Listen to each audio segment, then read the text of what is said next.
What is going on, guys? COD Gameplay here, and today I got another episode of how to be better in Call of Duty. This is part 2 of how many parts I get till I finish all my notes. And this game I'm using an FAL, this is definitely my second favorite gun. Right to start off, I know there'll probably be comments saying, oh, you got a mod, you got a hack mod. No, this is pure trigger finger. If anyone was in my live stream, I demonstrated it in the sharpshooter that we played. This is pure trigger finger, baby. So, starting out, you gotta know your limits with your guns. Now, the gun that I'm using right now is an FAL. It is a long distance assault rifle. I can shoot it long distance, I can burst fire. Short distance, I can just spray it like that. And this FAL is probably one of the most versatile guns in the game. If you have a fast trigger finger, I definitely suggest it. If you can get used to it, it's amazing. So another thing is you gotta use cover to your advantage by standing or crouching behind an object. So you'll notice in so many instances, people are standing behind cover when really they could be crouching. Or sometimes people won't even use cover. Cover is something that is used so little by average or bad players, but by skilled players it is used so much. Cover is one of those things that is integrated into the game just ever so slightly. It's kind of hidden a bit, but once you become a better player, you definitely notice all the cover spots that you can use for your advantage. So in Call of Duty, you shoot out of the very, very tip of your head. I bet most of you guys know this, but if you are pretty new to Call of Duty, you shoot out of the very, very tip of your head. You do not shoot out of your chest, out of your gun. You shoot out of the very tip of your head. So what that means is that if you're crouching behind something and you could just barely see over, let's just say those sandbags, well, guess what? The enemy that would be looking at you, oh, they can only see your head. They can only see up to your nose. That is a massive, massive advantage. When to kill someone is like 3 shots with an FAL, it takes no damage whatsoever to kill someone. This is not Halo. You can kill someone in an instant. So, when it's so fast paced, you gotta have as many advantages as you can. So another thing is, when you're running away from a gunfight, always look down at the ground and use your mini-map.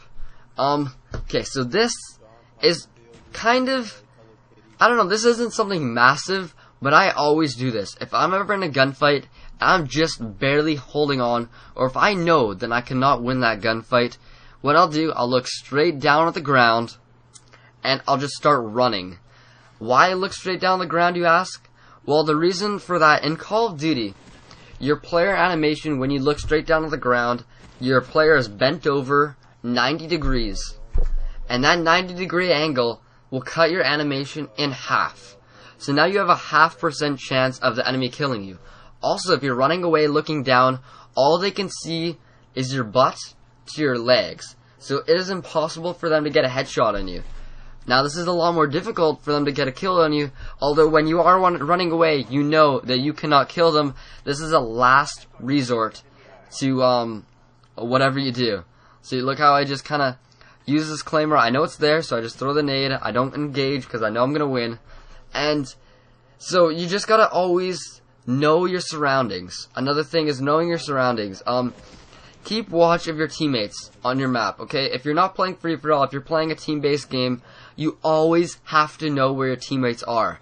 Because wherever your teammates aren't, that's where the enemy is going to be. If you're playing team deathmatch, I never ever go with my team. I always go around the map.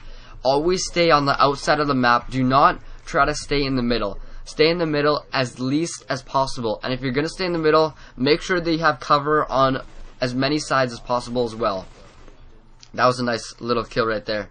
Trigger finger for sure.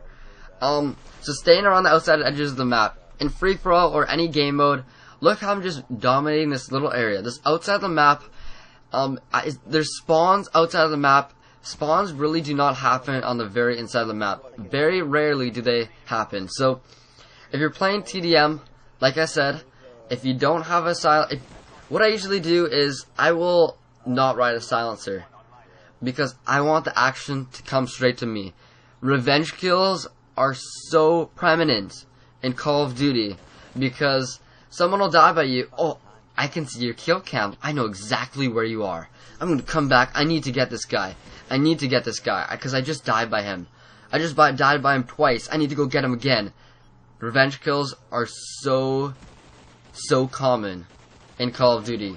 And for that reason, you gotta always change your position. Don't always stay in the same place. But if you do, make sure that you know where the enemies are.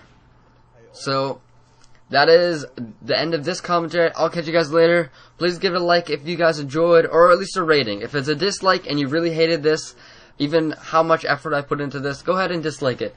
A rating helps me so much because you guys cannot imagine how much. You know what, actually, I'm going to create a video on what likes and what ratings actually do. Anyways, I'll catch you guys later, and see you guys. Peace.